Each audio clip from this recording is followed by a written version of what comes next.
A bright morning arrived, filling the room with golden sunlight. Mory stirred awake, his eyes wide and groggy, a little drool still clinging to his lips. As he blinked against the dazzling light, a voice called out to him. He looked up and saw Annie standing there, greeting him with a cheerful, "Good morning!" Mory's face lit up with excitement and he rushed toward her, his joy evident in every step. Annie chuckled, noting how he seemed to be in a particularly good mood today. "You're up earlier than usual," she teased. Mory stretched his small body, rolling around on the bed before suddenly stopping. His gaze fell on Ryder, who was still curled up beneath a blanket, clearly struggling to wake up. Just as Mory was about to poke him, Ryder groggily pulled the blanket away and, without warning, wrapped Mory in a tight hug. "Just give me 10 more minutes," Ryder mumbled sleepily. Mory wiggled free, hopped off the bed, and dashed toward the door, with Ryder and Annie watching him curiously. As he ran into the hallway, he encountered 2 maids who greeted him with warm smiles. "Good morning, young master. Did you sleep well?" one asked. Another maid appeared and gently scolded him. "Be careful running around. It's dangerous." Ignoring the warning, Mory continued his energetic sprint until he reached another door. As he burst inside, Miria welcomed him with an outstretched hand, smiling as if she had been expecting him. Time passed quickly, and before they knew it, a whole month had gone by since Mory first arrived. At that moment, he stood in the kitchen, gleefully grabbing handfuls of flour and tossing them into the air like snowfall. Beside him, Annie laughed as they played together. But the fun was short-lived. A maid gasped in horror upon seeing the mess. "Mory, I just cleaned this," she cried, rushing over in a panic as the flour coated the floor in a fine white layer. Before Mory could respond, his stomach let out a loud growl. Annie, noticing the sound, tilted her head. "Are you hungry?" she asked. The moment the words left her mouth, 3 more maids stormed into the room, their expressions frantic. "Is it true? Is Mory hungry?" they demanded. Their concern quickly escalated as they examined him, dramatically concluding that he was getting thinner by the second. Overcome with worry, they panicked, determined to fix the situation immediately. Without hesitation, the head chef sprang into action, slicing ingredients with lightning speed and frying rice with the skill of a master chef. His movements so precise, it was as if he were channeling Gordon Ramsay himself. At last, a steaming plate of food was set before Mory. He wasted no time, devouring every bite like a vacuum. By the time he was finished, he fell back onto the floor, his belly round and full, looking utterly stuffed. Seeing this, the maids let out a collective sigh of relief. After that, Mory bumped into Yahello. Seeing how dirty Mory was, Yahello immediately grabbed him and dragged him to the bathroom, scrubbing him up and down to remove the dirt from his body. Annie, witnessing this, quickly stepped in, demanding that Yahello be gentler. "You're washing him like he's laundry," she scolded. Once they were done, Mory wandered into Miria's room where she was writing at her desk. He stood there watching her intently. Noticing his gaze, Miria looked up, the light casting a radiant glow around her. To Mory, she looked absolutely stunning, almost sparkling. His eyes widened in awe, captivated by how beautiful his mother was. Just then, Ryder entered the room, smirking as he observed them. What an incredibly studious sight, he mused, watching Mory sitting by Miria's side, scribbling on a small table while she happily guided him. Annie was also nearby, watching Mory with amusement. Curious, Ryder asked what they were doing. Miria smiled and replied, "I'm helping Mory copy the letters written on the word cards." Annie, however, leaned in and frowned. "They're all wrong," she pointed out. Ryder, somewhat puzzled, watched Mory as he focused intently, his small hands carefully holding the book. Miria showed Ryder what Mory had written, saying it was at least somewhat similar. Annie, however, sighed. "Miria, I think your judgment is getting clouded, just like Ryder's." Ignoring them, Mory rummaged through the books again, his curiosity piqued. He picked up an interesting-looking book and walked over to Annie, offering it to her. Understanding what he wanted, Annie asked, "Do you want to read this?" But of course, Mory couldn't read yet. So, Annie began to read it, while Mory focused and listened. She explained that it seemed to describe some kind of phenomenon, pyrop. Ryder, overhearing this, raised an eyebrow. "That's division he corrected, then turned to Annie. Don't you remember what I taught you about it? Annie hesitated before replying, I don't really know the context of it. Miria, stepping in, pointed at a passage and explained, the method varies slightly depending on the species, and it can take hundreds of years. But basically, when the body's lifespan is up, the cells enter a dormant state to return to their original form. As everyone listened intently, it means dividing from one to one, or from many, he said, giving an example. I came from the judge's fourth finger. He added that they needed a safe place because, when entering Pyrop, they would become completely defenseless. Now understanding it better, Annie thanked Miria for the information. After the brief lesson, Miria smiled at Mory. How was that? Was it difficult? She asked. But, as she glanced down at him, Mory was gone. In the blink of an eye, he had disappeared without a trace. Meanwhile, elsewhere in the house, a maid stumbled upon Mory, causing trouble yet again, this time scribbling all over the walls. He looked up at her with innocent, wide eyes, still in the middle of his masterpiece. The maid, ever strict about cleanliness, refused to let it slide. She handed Mory a cloth and made him clean it himself, guiding him as he wiped away his artwork. Mory, sweating and confused, couldn't understand why she was erasing his masterpiece.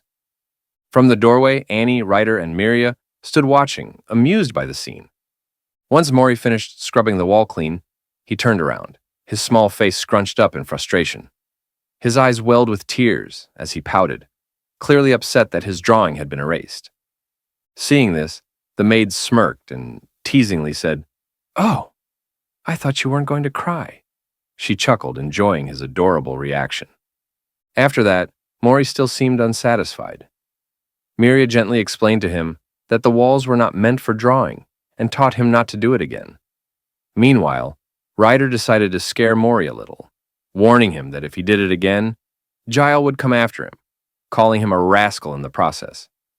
Suddenly, the bell rang outside, signaling that mail had arrived. Ryder instantly panicked, muttering, Me? As if instinctively referring to himself. Without wasting a second, he rushed outside to grab the mail before anyone else could. Miria watched him, confused by his reaction. However, when Ryder finally checked the letter, he let out a sigh of relief. It had nothing to do with him. Grinning, he handed the letter to Miria. Thank you, Miria said as she took it. Ryder, still trying to play it cool, replied, No problem. But deep inside, he was thinking how lucky he was, that this letter wasn't a wanted poster of him. As Miria read through the letter, her expression suddenly changed. Her eyes widened in shock, and she was completely taken aback by its contents. Ryder, she called out, her voice firm. Hearing his name, Ryder immediately tensed up. His mind raced with possibilities. What was in that letter? Did Miria find out something about him? Miria's gaze darkened. We need to talk, she said, her tone leaving no room for argument. Ryder froze. Seeing her like that left him stunned and bewildered. He hesitantly approached her, wondering what he could have possibly done wrong. His mind filled with speculation. Had Miria noticed something? If so, how much did she know? Maybe it was best if he confessed first, before things got worse. Determined to get ahead of the situation, he took a deep breath and prepared to speak. But before he could say anything, Miria held something out to him. A stone. The moment Ryder saw it, he recognized it immediately. This, Miria began, is a stone that opens the door to the judge's chamber. Ryder's blood ran cold. She continued, I contacted the judge. At that moment, Ryder felt like the ground beneath him had disappeared. Panic flooded through him, sweat forming on his brow. Did Miria report him? How long had she known? Had she just been letting his guard down this whole time? Was she planning to throw him into jail? His mind spiraled into complete chaos. But then, his thoughts came to a screeching halt. But Miria finally spoke up. Have you ever thought about joining the patch? Ryder's eyes widened in absolute shock. His breath caught in his throat. This was not what he was expecting at all. And that's how Ryder found himself at a loss for words. Ryder was confused and couldn't think properly about how to respond to what Miria had just said. An awkward atmosphere settled between them as they looked at each other. Sensing his hesitation, Miri asked if it was too sudden, while Ryder, stuttering, tried to respond, insisting that it wasn't like that. However, at that moment, he seemed too puzzled to give her a proper answer. To clarify the situation, Miri explained that she had sent a message to the judge, stating that she wanted to make Mory a member of their family. Now, she had received a response instructing them to go there and meet with them. She elaborated further, pointing out that, as Ryder knew, there weren't many laws or precedents regarding humans.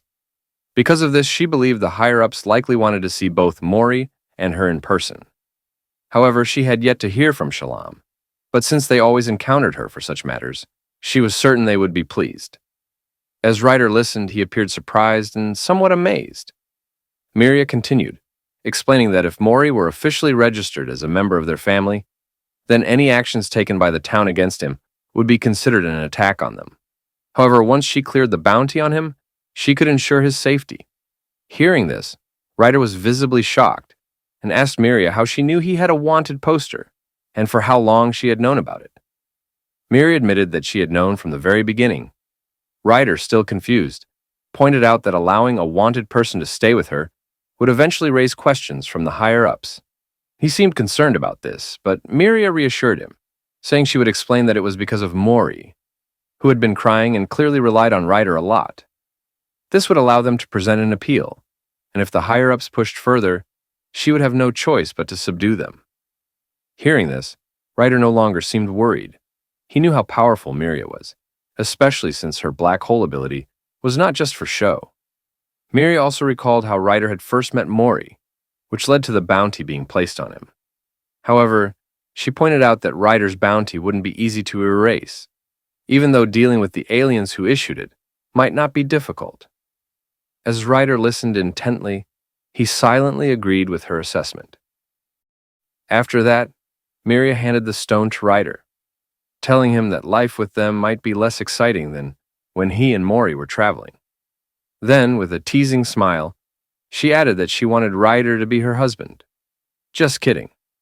What she actually meant was that she wanted him to stay with them as family. Her words carried a sincere warmth and affection, leaving Ryder momentarily stunned.